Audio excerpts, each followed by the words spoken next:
Oi, gente, Roberto Relubiscro aqui. Por trás da história maluca que tem esse documentário Voyeur da Netflix, existem dois velhos em busca de relevância, né? Um deles nunca fora relevante durante toda a sua vida e através da sua sociopatia estava querendo conquistar alguma relevância, e o outro é um jornalista que fora relevante. Aparentemente, o seu modo de fazer jornalismo estava super datado já na época do documentário, mas ele se aferrava à ideia de que ainda era relevante ou de que poderia ou gostaria de ser relevante. Fritando os ovos dá isso. Em um documentário que deixa vários buracos, mas tem alguns momentos interessantes, sim. Mas antes de continuar, eu gostaria de convidá-los a se inscreverem no canal Robertando, curtir os vídeos, compartilhá-los, eu agradeço bastante. É, esse jornalista, né, que aparece, o Gay Talese, ele já foi muito bem sucedido na imprensa britânica, na imprensa norte-americana, em uma outra época, em um outro mundo, né? Aquele mundo nova-iorquino da metade do século XX, no qual ele escreveu, assim, ele conseguiu fazer um artigo com milhares de palavras dizendo que o Frank Sinatra estava com gripe, né? E ele fez perfis do Joe DiMaggio, que é um grande jogador de beisebol dos Estados Unidos, casado com a Marilyn Monroe uma época. E nos anos 80 ele escreveu um livro sobre sexo, né? Observando casais norte-americanos, mas participando também de várias das brincadeiras sexuais descritas no livro. Então, a gente já percebe que ele é um jornalista que não quis ou não conseguia ter objetividade perante, né, os seus entrevistados.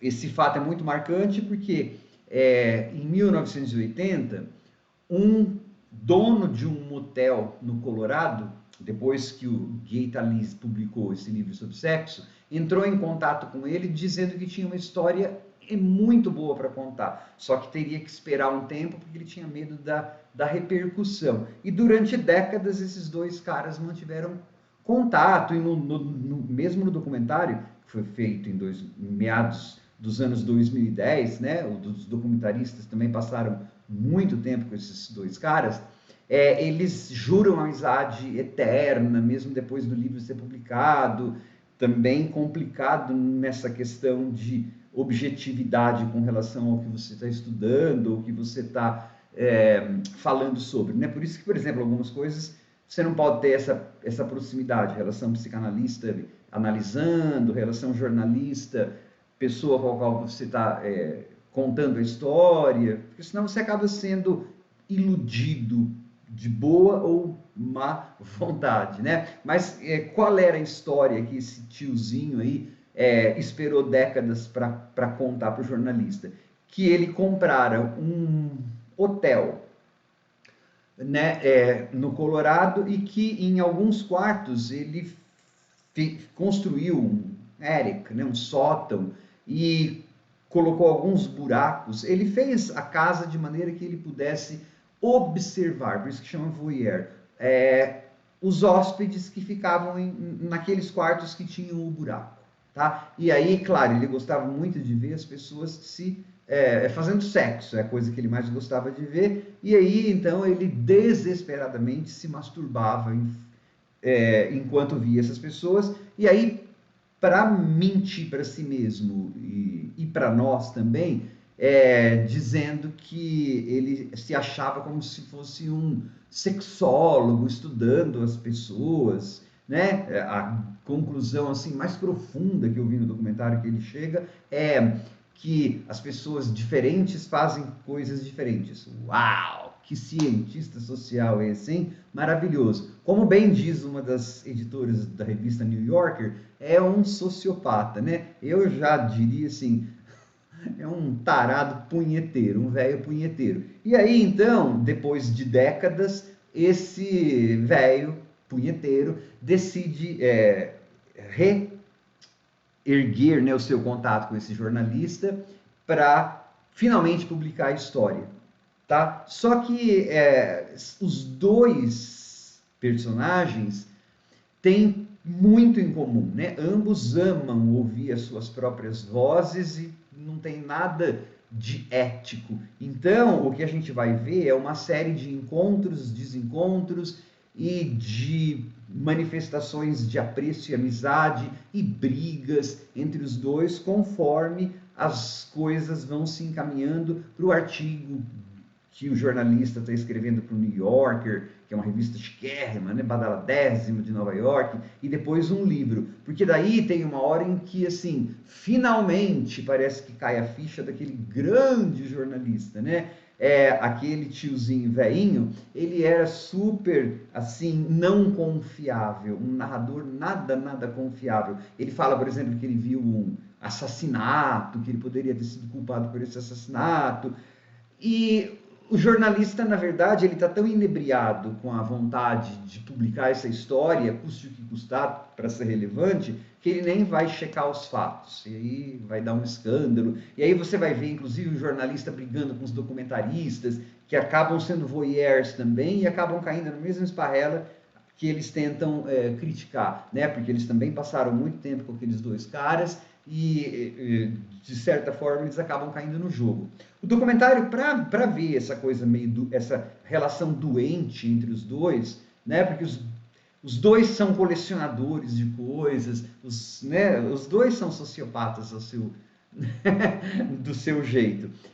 Nessa parte ele é bacana, mas os documentaristas, sei lá, se por preguiça ou por escolha de deixar as coisas no ar, podiam ter entrevistado, por exemplo, os jornalistas que começaram a descavar, né, a cavar as discrepâncias que foram apontadas, né? Mas parece que os documentaristas estavam só interessados na dinâmica doentia dos dois. Para essa dinâmica doentia, até que dá conta do documentário. Embora, por exemplo, não fale explicitamente como que eles se reconectaram, né? Eu tive que pesquisar isso.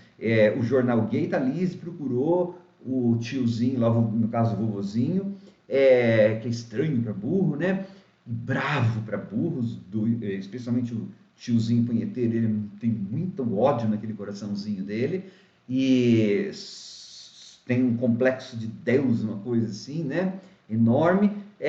Eu fiquei sabendo que houve um tiroteio no cinema, onde esse tio vovozinho morava, aí o jornalista em 2012 então entrou em contato com ele de novo, e aí ele decidiu, o tiozinho, o vovozinho tarado, contar a história dele. E aí você vai ver momentos que ele se arrepende, né? Ai, meu Deus, eu não devia ter contado a minha história, e começa a xingar, porque os dois são iguais, né?